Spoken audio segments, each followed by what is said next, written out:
TeachECONference brings together both people who do research in economics education, as well as practitioners who want to know how best to engage their students in the classroom. What's different about TeachECONference compared to many other economics education conferences is that it's free and it's online. I think it's a great feature of the conference that it is virtual. There are a lot of people who like to go to EconEd conferences who maybe don't have a travel budget.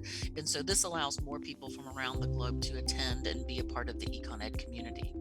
What we're trying to do with TeachECONference is to build a community of people who are passionate about economics education, wherever they are in the world, and whatever their budget is. If you're trying to decide if you want to attend this conference or not, I think it is a great use of your time.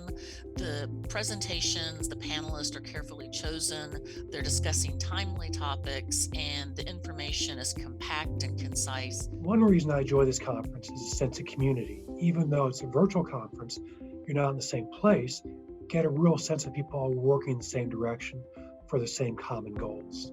We started TeachECONference because we wanted to bring together people who share our passion for making sure that students get the best possible educational experience, not just academic outcomes. When you come to the conference, you're going to meet lots of people who share that passion.